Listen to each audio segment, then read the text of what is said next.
You are now tuned into the TRUENORTH.BET podcast. I'm your host, Brandon Graham, and I'm pleased to be here and pleased to be back in the mix with you all because we have a lot to get into, a lot of football, a lot of different stories have emerged, and this is exactly the time where we're going to be going in, of course, with all of your football concerns and everything that we do, because that's exactly what we do in this podcast on the TRUENORTH.BET podcast. Always a bet in the right direction. Now let's get it. You saw the Kansas City Chiefs win the Super Bowl, had the pre-show. Definitely wanted the Eagles to win that game. Thought that the Sod father really messed it up on the field for the Eagles, but with everything that they've done, great season.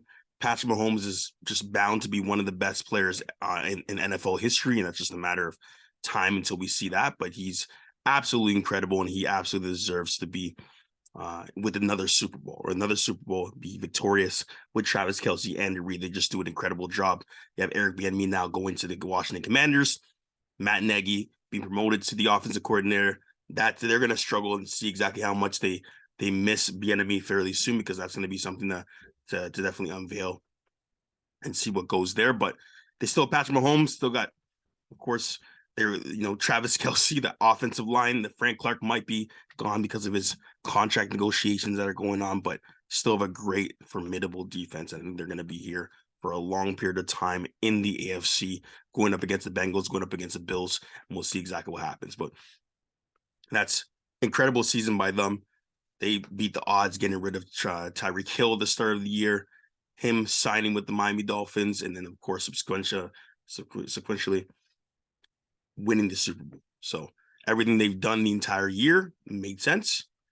Patrick Mahomes showed you that he didn't need a number one deep threat in the entire league. And I would say number one deep threat as in the guy that invokes the most fear in every defender. He does evoke the most fear in most defenders, and that's the reason why I would say he is that particular guy, and the reason why many people thought that Kansas City would never get there again, but they managed to do it. Patrick Mahomes is just on his way to becoming an absolute legend in this game, and that's just the bottom line when it comes to it all. But a lot has happened. We're back in free agency. We had the combine recently. I always get into exactly, all the different quarterbacks, different receivers that we have there. It's just incredible as we go, and we have a lot of players as we go. But I will just say that CJ Stroud is a winner. the Ohio State University produce, I believe, the best quarterbacks, the best receivers to get in. Of course, they are there with Alabama, but consistently Ryan Day, Brian Hartline, that staff do an incredible job with the receivers, making them pro-ready, similar to the Alabama Crimson Tide, because it's pretty much a factory of the guys that come in on and on and on and do a really, really great job with that entire team as we go. I will be on here to say that CJ Stroud and this entire team and exactly what they have, that's the reason why, of course, CJ Stroud going to Ranch Cucamonga, then, of course, getting with the Ohio State Buckeyes, winning the job over Quinn Ewers, who was highly touted as the number one guy coming out of high school from Texas, going to Ohio State, expecting to start, taking that job from him, playing right after Justin Fields with his brother. Like, it all made sense. And his character, the way he praises his Lord and Savior Jesus Christ, everything makes sense for a leader, for a franchise. He just has the mentality. He's unfortunately had his father pass away early. Father being in jail, having his mom kind of raise him and kind of go from there. And his entire story is just incredible. And you really see the Ohio State Buckeyes do a really good job with their quarterbacks. So that's the reason why I believe that a team, regardless if it's the Indianapolis Colts, the Texans, it doesn't matter which team, they're going to find a winner in CJ Stroud that can start. I don't know if the first few games he can start right out the gate. He does need to get used to it, but him playing great against Georgia, him playing great the entire season, of course, losing to Michigan 2 years in a row, just interesting altogether. But what I will kind of start and say is the impression of why Anthony Richardson is so highly touted. Anthony Richardson has not been a championship quarterback. That's the one thing. So everyone's talking about Anthony Richardson. He's great. He had a 4.4 in his 40, the best performance at a combine for a quarterback, everything outside of throwing the passing circuit, that we've seen in a long time. Like, absolutely incredible. He's an absolute freak. He did say he wanted to be like Pat Mahomes. He wanted to be a legend like Tom Brady. That's what he wants to do. And that's what the quarterback position is really becoming. A lot of these guys get a chance to see the Lamar Jacksons, the role of the Patrick Mahomes. The quarterback position is evolving, and it's because these guys are throwing the ball a lot more when they're younger. They're being the spread offense. They're spreading it out, throwing it to 5-6 receivers sometimes, depending on exactly what formation they actually have. They're running the ball a lot more. They're more athletic. They have to process information much earlier in their careers as quarterbacks, and that's why we're going to see more freaks come out as quarterbacks. But you can even say right now, simply from what you've seen initially from Anthony Richardson, is that he'll be just as effective or simply as effective as a Justin Fields if he's put in the right situation. Justin Fields, granted, is not the greatest thrower of the football, but that's because he's had a few different offensive coordinators, a few different coaches thus far that have put him in different spots. But having his first successful season was great. Not successful, but a season in they still got the number one pick.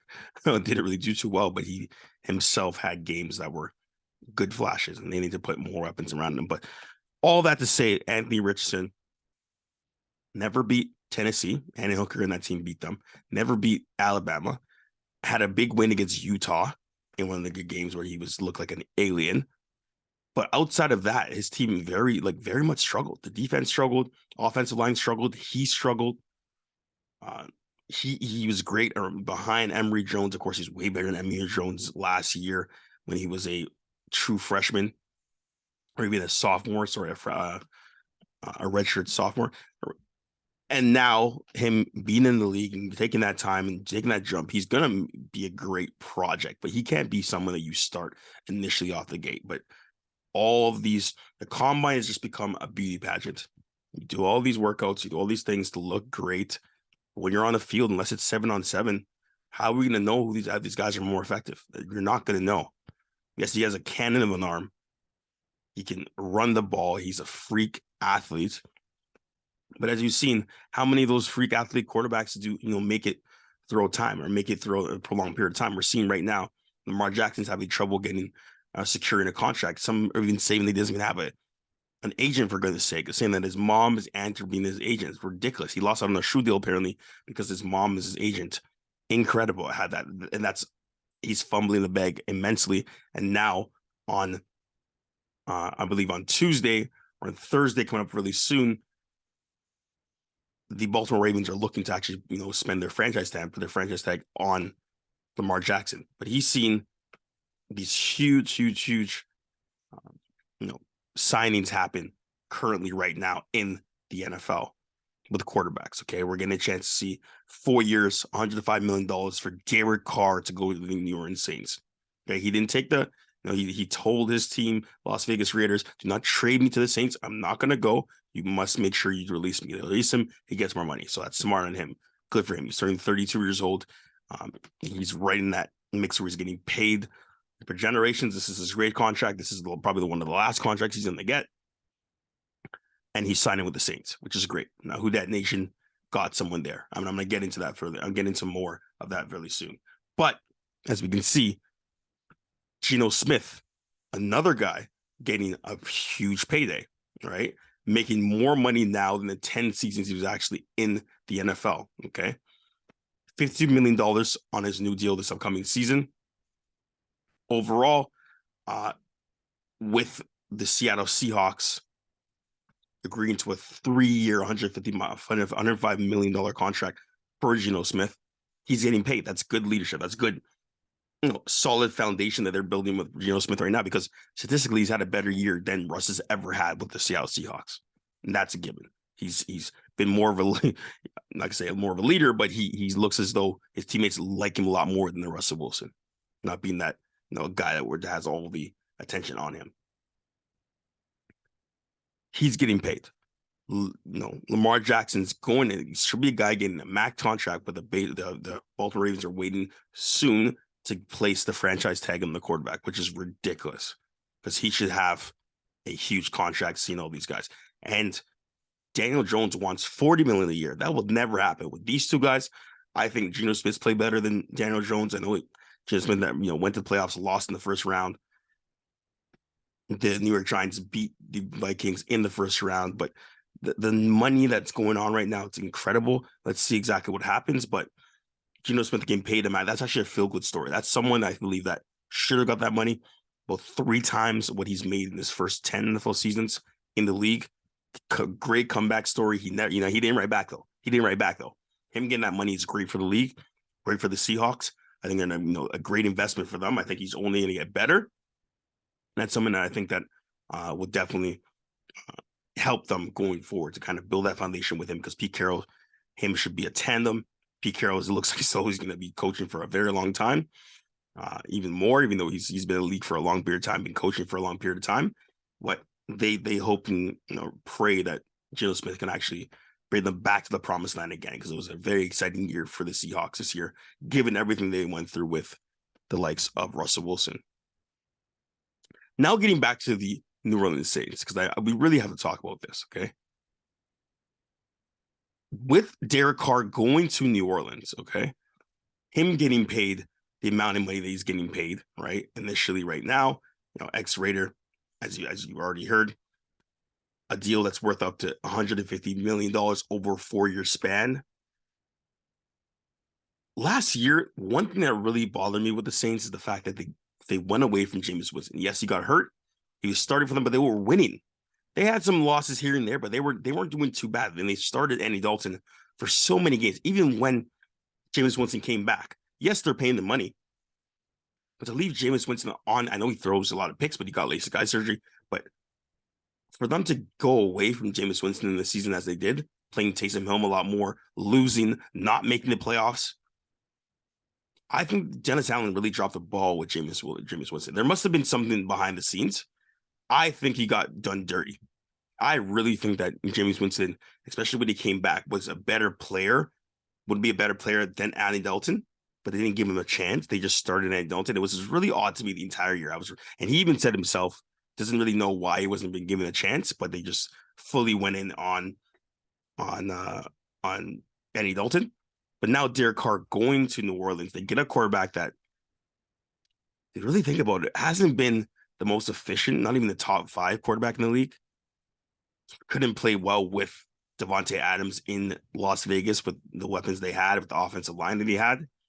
You expect him to do better in New Orleans? No, but that's the thing. With the quarterbacks these days, even if you're simply an adequate quarterback, as I believe Derek Carr, yes, he's a Pro Bowler. He, for some reason, was in the Pro Bowl this year. He's simply an adequate quarterback. He couldn't get his team over the hump. Someone may even say that Jared Goff had a better season, and he did, than Derek Carr. Derek Carr's getting paid this money and getting this long contract. It just simply shows you how hard it is to find a quarterback that's a leader, that can take the pressure of being a starting quarterback for a franchise, that can speak in front of the media, vouch for his teammates, so on. So there's so many character aspects that come with it as well, too. He did play 9 seasons for the Raiders in the hopes and a lot of club records for passing yards, but what has he done? Not really much, right? He won to the playoffs, lose to the Bengals last year. This year, doesn't make the playoffs, loses, really, really close games because of sometimes his play, doesn't get the ball to Davante Adams well. It just, now it's all pointing, I would say the Las Vegas Raiders, their last chance is to get Aaron Rodgers. Hopefully comes up as darkness and can wear a dark jersey that's dark with the Las Vegas Raiders, because him and Davante Adams can be money. They just spent the franchise tag on Josh Jacobs to be there. So with another quarterback, that can happen. But if Aaron Rodgers goes to the Jets, it's all done. They're not going to have a quarterback. There's other guys out there. You have the Mariotas. You have Carson Wentz. You have a lot of other guys that are just floating in limbo right now. You have Jameis Winston. When it comes to a guy that can take you over the hump, it's very hard to find that. And to be honest, the fact that some of these franchises, such as the Ravens, haven't signed Lamar Jackson for the money that they want, he's already won an MVP, right?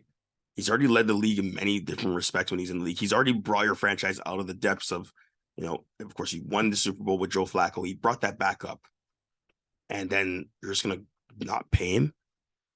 So there's so many questions I have, and I understand that it's a lot of money that he's asking for, but quarterbacks in general, Derek Carr, for instance, 4-time Pro Bowler, ranks 4th in the NFL in yards passing since he entered the league. But what has he done? Has he won you the game? Has he gotten you to the promised land? He is not. He hasn't won the playoffs. Now he aims to change it in New Orleans. But just comes to show you that it's a really short leash as a quarterback, but it's still an asset to have someone that's even a leader that can stand there. Yes, Derek Carr's 32. He can play for many more years if he really wanted to. But I doubt that they even get past the second round now. And I'll say this right here. The Saints will not get past the second round of the NFL playoffs in the NFC with Derek Carr as a quarterback. Book this right now, because I don't think he's good enough to take a team over the hump unless he has everything around him. You had Devontae Adams. You couldn't do anything with him. You had Devontae Adams. Yes, you have one shot. You have one season. But you had Devontae Adams. You had Darren Waller. All right. You had other receivers that are just competent. Zay Jones. All right. You had a lot of guys on that team that were formidable players. You did give you gave him a good run. I know you got to, you still got a chance to get into the playoffs for some, at one point, but where did that go? What exactly did that do? Right. You had Hunter Renfrow, another guy. Yeah. You gave him, he did give you some years. He played really well, but that's the name I was trying to get right there. I was trying to look up exactly the receiver. Like, he's had guys around him and he hasn't been able to put it together. And you change, you go to a different team, different city with the team. You had Henry Ruggs, he's gone, his deep threat is gone, but you still had Devontae Adams, you did nothing.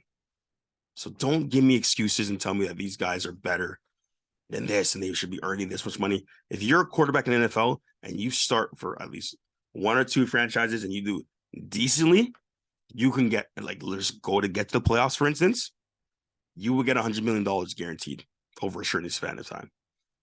If you're a quarterback right now, so all these guys raising their kids, if this money was around back in the day, you'd see way more stuff happening. But that's where the league is going. They're making boatloads of money. That's where they're going to go. It's going to go into quarterbacks. It's going to go into high-touted receivers. They're going to sign on the long-term contracts. They've been saying that Tom Brady might come back and go to Miami. That's not going to happen. But quarterbacks are at a premium, and they always will be, because it's the hardest position in sports. Cornerback is right there right after that, but it's so hard to do that, right? And it's incredible. And it's funny that Dennis Allen was Oakland's head coach when they drafted Derek Carr in 2014. Now they're reunite as a head coach QB tandem in New Orleans. So you have it's sometimes who you know as well.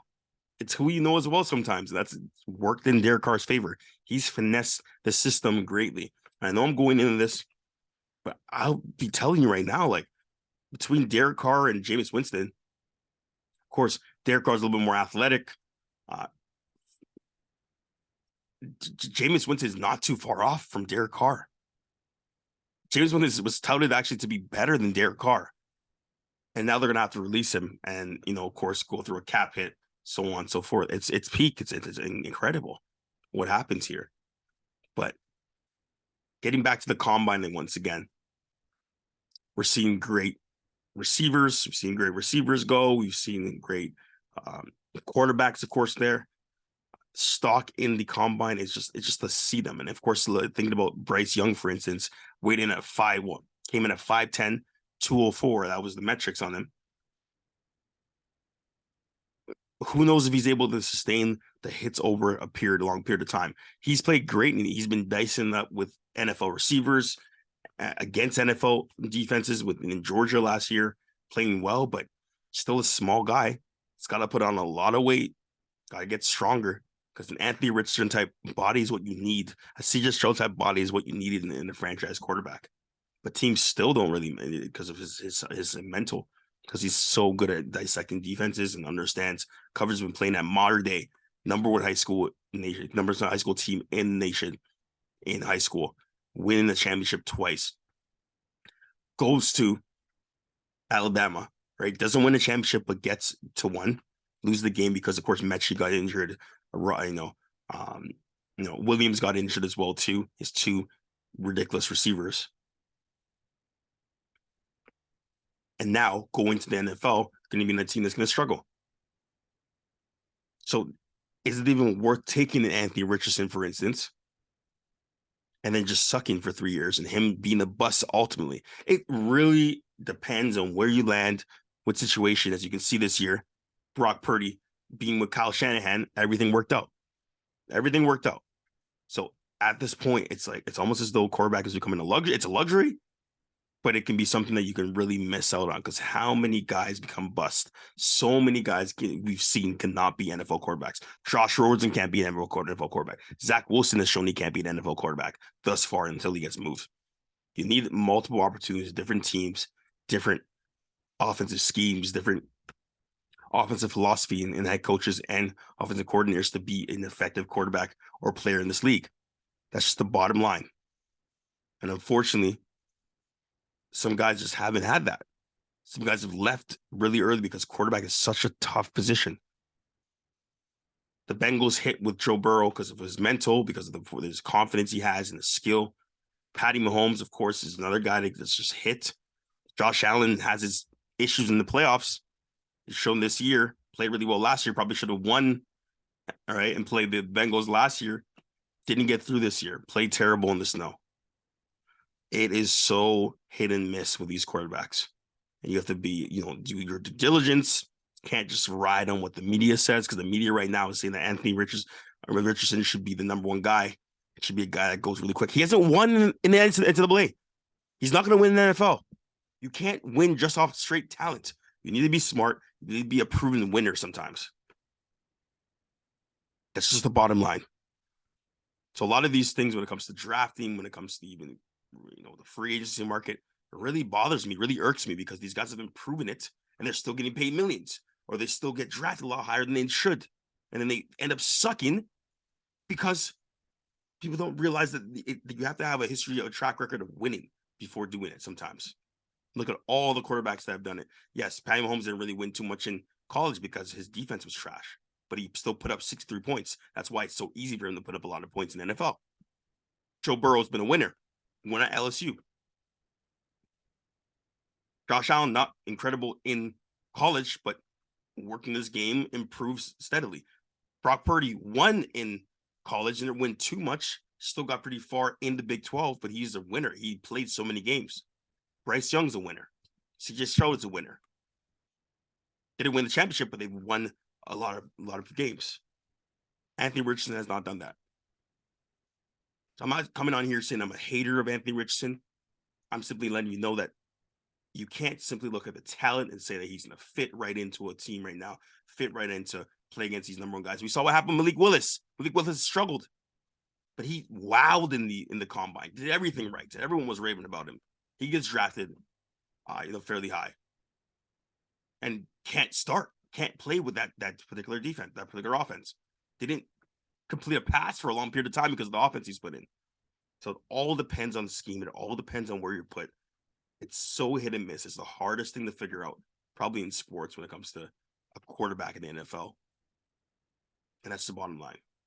But you tell me exactly what you mean, what you think, who's going to go number one. I believe CJ Stroud is the best quarterback from this particular draft, and for long-term success. That's not being biased. I simply just think he has the height, the athletic trajectory, the smarts, the track record. He has it all. Anthony Richardson is a great athlete, but just being an athlete can't really do it for you. He's thrown a lot of picks as well in the college. So let's see exactly what happens with that. But these quarterbacks are a lot more resilient these days.